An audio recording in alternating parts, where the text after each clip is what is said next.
Hello folks, so let's speak about the month of October. As usual, if you prefer to read about it, I've posted on my website, so you can see there for more details. So let's get into this.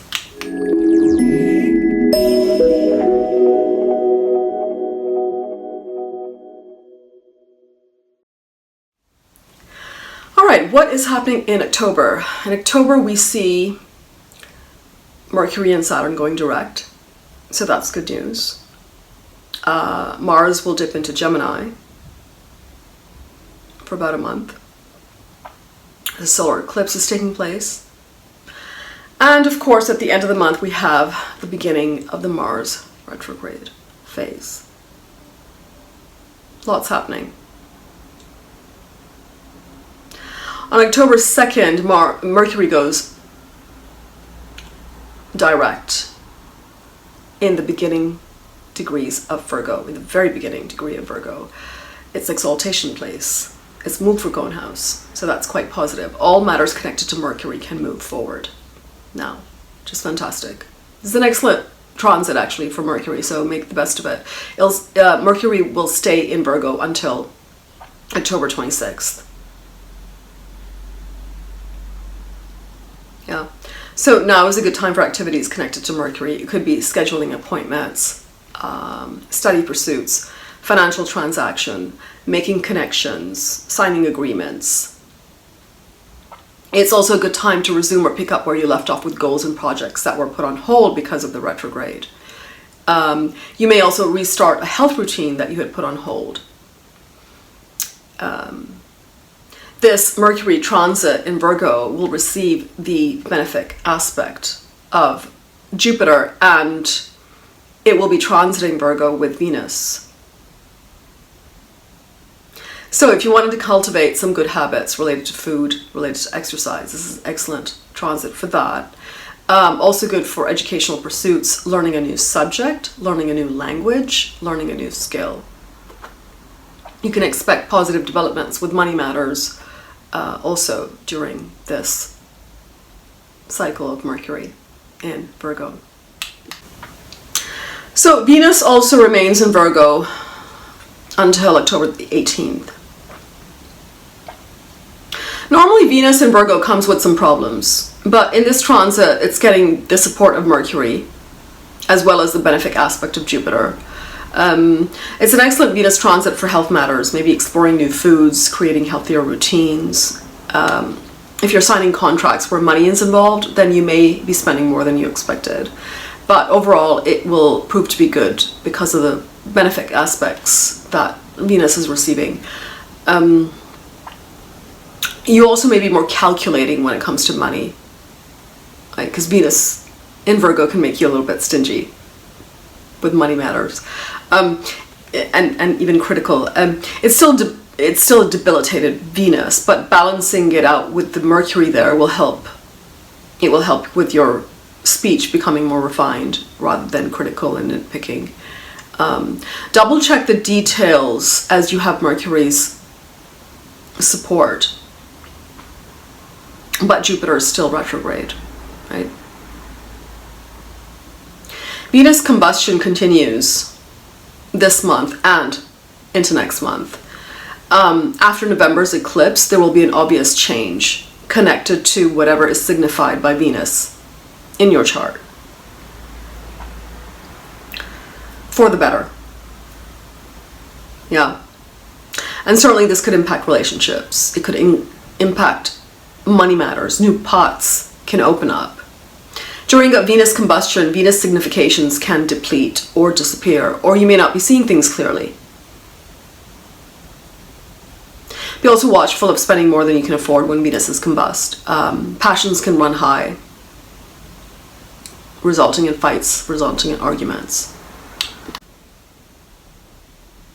Some separations and breaks will also result with this combust Venus.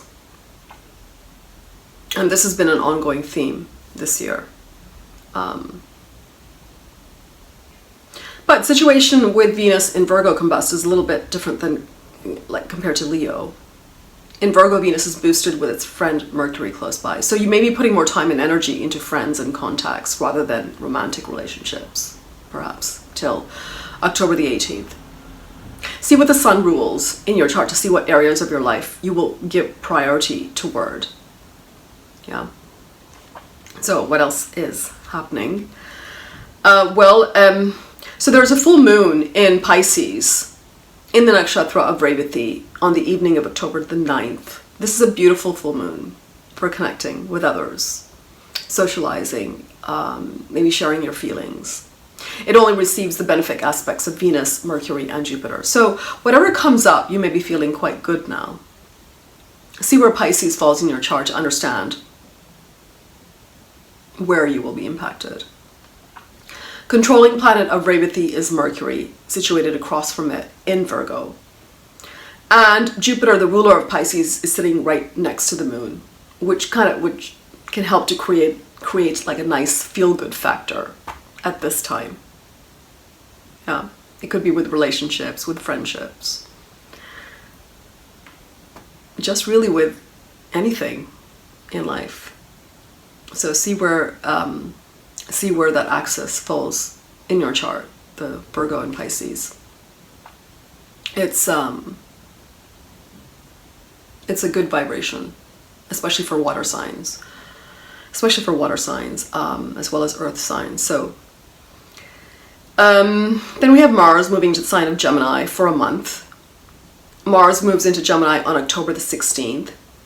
It goes retrograde late on October the 29th, and then returns to Taurus on November the 12th. This is the period when Mars is in Gemini, where we will experience 2 eclipses. So check to see where Gemini falls in your chart. Oh. I've made a detailed video on the Mars transit, this entire 6-month transit, and I'll link it below. Yeah. Now, Gemini is not the easiest place for Mars, and from here it will aspect its lord Mercury in Virgo along with Venus and Sun. Mars's 4th aspect shows the area where you will try to assert some control. So this can present some challenges for relationships for a few days, right? Till Venus moves away, till Venus moves into Libra. So also pay attention to details when it comes to contracts and agreements at this time. The blessing, of course, at this time is that Sampand, that trinal aspect between Mercury and Venus are making with Saturn at this time. So if there are some delays, they will work in your favor. Yeah. Then we have the monthly Sun transit. The Sun will transit Libra from October 17th till November the 16th. This can be a challenging transit for the Sun, especially this year. Sun, of course, gets debilitated in Libra. So vitality will be low, and Leos can be particularly impacted. So take some time out, take lots of breaks, keep your energy high. And of course, here the Sun is going to get caught in the nodal axis, so be prepared for some surprises. And further, the Sun receives the aspect from Saturn. So you might feel kind of pressured at this time. Yeah. So see if you can negotiate, see if you can compromise.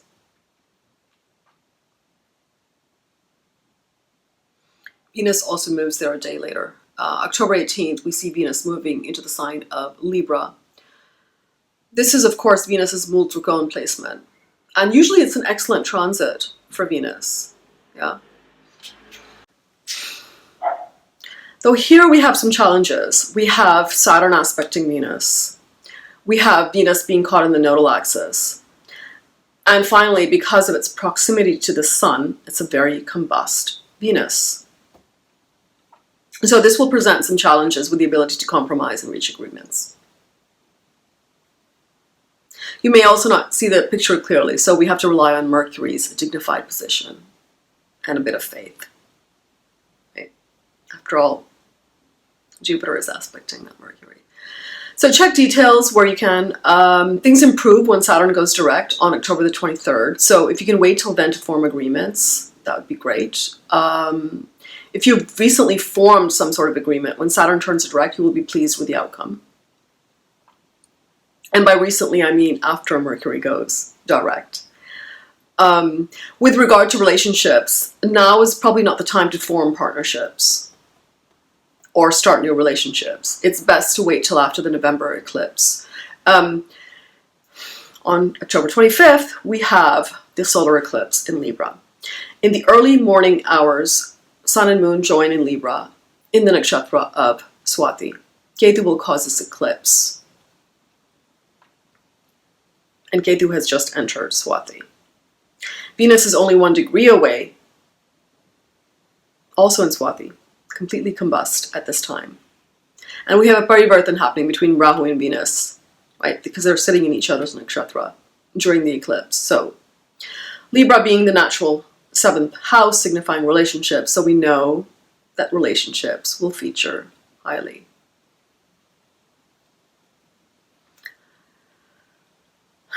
It can bring some positive, it can bring some passionate attractions at this time, where you will want to act immediately, think later.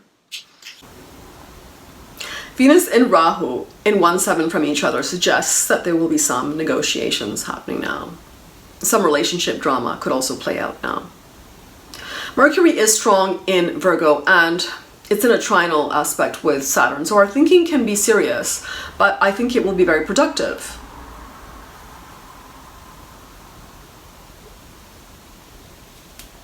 But with a weak Sun and a strong Saturn, I think there'll be a lot of time and energy given to one-on-one connections versus your individual goals. You might have to set aside your personal agenda at this time. Saturn is the only planet that aspects this eclipse, and Saturn has just turned direct. So it tells us that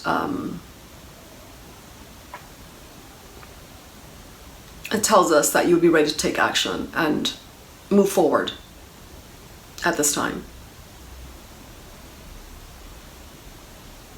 I've actually made separate videos on eclipses also today, so I'm going to upload them shortly. Now, overall, the first half of the month is quiet and pleasant, and then the momentum really picks up when Mars moves into Gemini mid-month.